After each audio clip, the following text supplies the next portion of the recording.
I'm working on a city exploration game that takes place in a huge, fully explorable city. My city's environment is mostly complete, so I've spent the last few months working on its NPC inhabitants. There are currently a bit over 1 million NPCs populating my city, each one with a unique and persistent schedule, appearance, and personality. I've already covered their basic commute schedules in my previous devlogs, and just recently replaced the low-poly placeholder models I had with more detailed modular characters. So today I'd like to talk about how I add more layers to the simple routines I've had before to make the characters more lifelike and the city feel more alive. And as always, big thanks to my patrons on Patreon. You guys help me keep going, and for anyone considering supporting me, please check out the link in the description. Now back to the NPCs. First of all, I wanted to add more variety to the NPC appearances to make sure they are easier to distinguish from one another and to give them a bit more personality. I found a pack of low poly hair models that fit the style of the NPCs I already have, and edited them to fit my models. Now, this wasn't so simple because I not only had to adjust the shape of each hairstyle to fit the heads of both the male and the female models in the game, but also had to edit the UVs to make sure each hairstyle has the correct hair strand direction. So right now I have about 50 hairstyles in the game in total,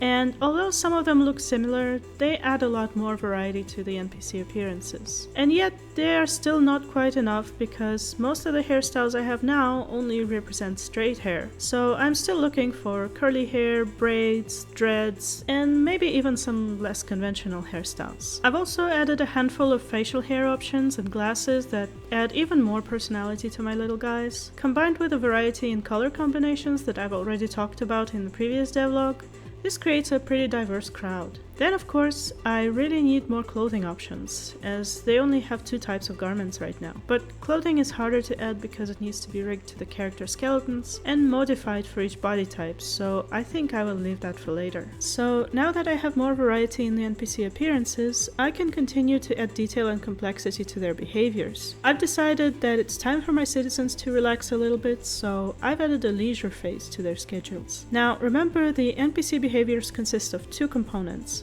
Everything to do with their traversal and location in the city is calculated on the GPU, so this information can be accessed and filtered easily to determine which NPCs should be spawned in the player's vicinity at any given moment. But once the NPC exists in the game world, its detailed behavior is determined by a behavior tree that uses the CPU.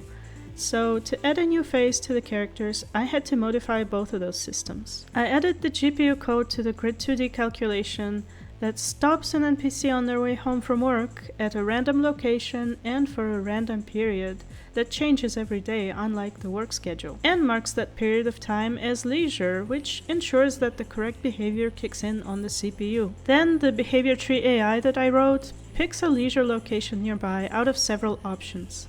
The person may choose to go to a public space and chill there, if there is one close by, or pick a building and go to any non-home and non-office interior there. If the building has a rooftop terrace, the character may also go there. And once the leisure phase is over, they will continue on their way home. But of course, now that I've added a leisure phase in which the NPC has nothing to do, it would be nice to add activities for them to do rather than just stand or walk around. So for now I've added 3 new animation types: sitting, sleeping, and lounging.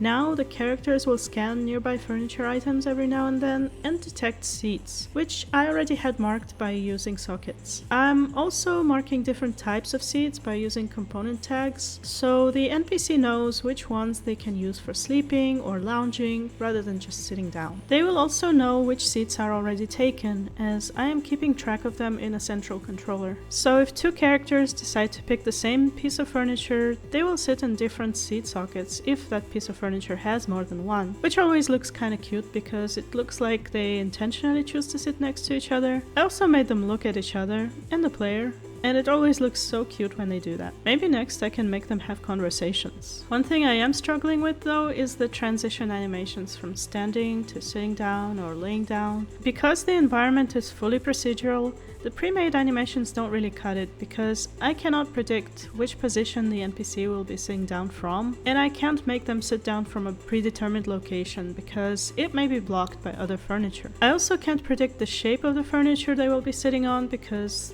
this behavior must work on every single furniture item I have in the game, I think I might eventually come up with some special inverse kinematics algorithm that will try to imitate proper foot placement when approaching a seat, but for now they just kinda slide in place in this goofy manner. At least they don't slide through walls anymore, as I actually had to add an eye trace to make sure the piece of furniture they're trying to sit down on is actually in their line of sight, which, as it turned out, wasn't so obvious to an NPC navigating purely on a nav mesh and detecting the seat by distance. Also, since there are now NPCs specifically hanging out at public spaces, I finally fixed the thing that was bothering so many people in my previous devlogs: NPCs walking on grass. I used the nav mesh modifier to mark the grass areas as higher costs, so they will now avoid stepping on them, but they will still walk on grass if they have to.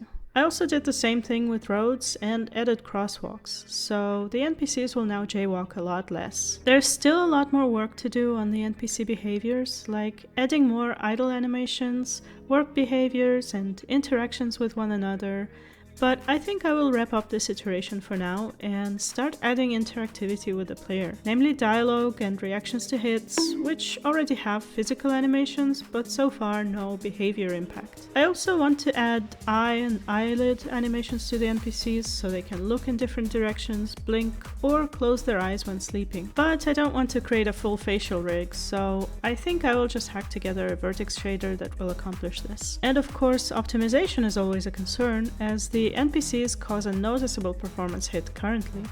So there's still a lot of work to do, and I will probably keep improving them all the way until release between working on other things. Overall, I'd say the NPCs are proving to be the most complicated part of this project so far, which is something I expected. So stay tuned for more updates. There's a lot more work to do and more cool features to implement. And of course a playtest I've been promising, which will happen once I've implemented basic player interactions with the NPCs and done some optimization. That's all for now. Stay creative!